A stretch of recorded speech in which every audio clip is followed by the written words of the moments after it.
Bonjour, bienvenue sur ma chaîne.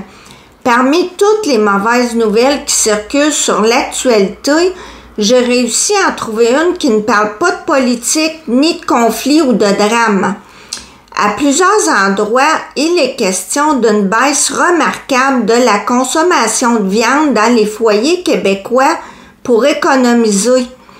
Oui, tout a augmenté, mais si on peut remplacer certains aliments pour baisser la facture d'épicerie, pourquoi pas? Il y a quelques années, si vous vous souvenez, tout était rendu dangereux pour la santé. Le lait, les œufs, etc. Finalement, les experts en santé se sont ravisés et ont dit que si vous ne faites pas de mauvais cholestérol, vous pouvez manger des œufs à volonté en quantité raisonnable, bien sûr.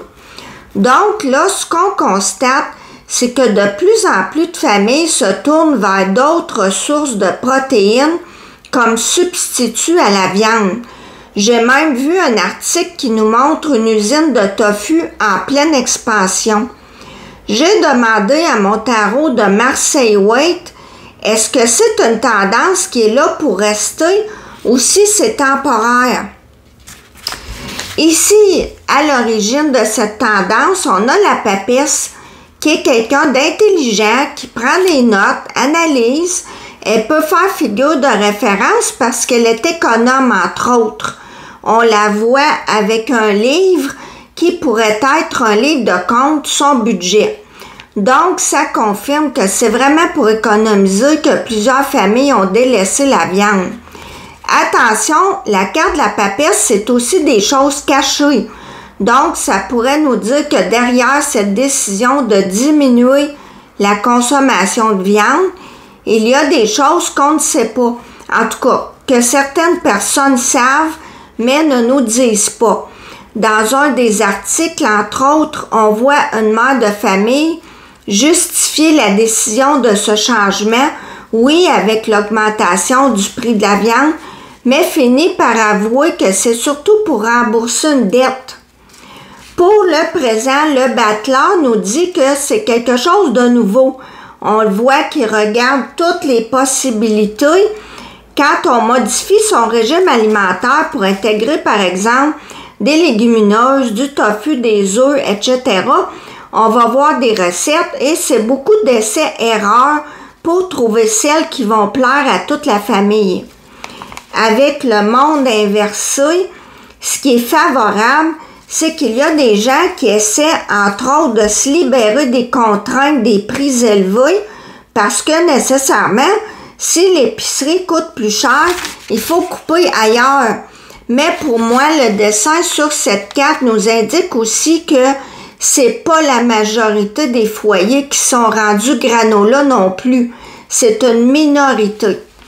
Ici, en défaveur, on a le diable. Et oui, l'argent, les tentations, c'est pas toujours facile de résister à un bon steak ou autre. Et présentement, en plus, c'est la saison du barbecue. On est habitué en camping ou chez nous, on a toujours mangé de la viande. Ça fait partie de nos souvenirs, de notre culture. Le diable, ça représente aussi les conflits. Ça peut créer des tensions quand vient le temps de faire l'épicerie ou au repas s'il n'y a pas de viande dans l'assiette. Finalement, est-ce que la tendance végé va durer? On a la lune inversée ici qui peut faire allusion à l'inquiétude grandissante, au stress quand vient le temps de faire son budget. C'est aussi des mensonges dans le sens où le narratif officiel va vous raconter des choses.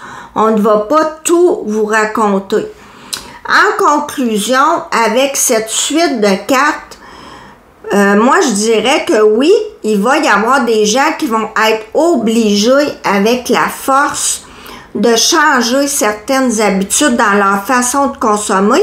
Ici, on parle de l'épicerie pour éviter le surendettement. Je pense que c'est pas demain la veille que l'inflation va s'arrêter, mais je vois aussi un genre de manipulation ici avec la Lune. C'est un autre moyen de nous faire peur, de nous dire préparez-vous à vous priver parce que sinon, on aurait eu la carte du pendu, par exemple, qui parle de restriction ou encore la tempérance. Mais pour le moment, à mon avis, les producteurs de viande peuvent avoir l'esprit tranquille. Les carnivores sont là pour rester. Merci de m'avoir écouté. À la prochaine!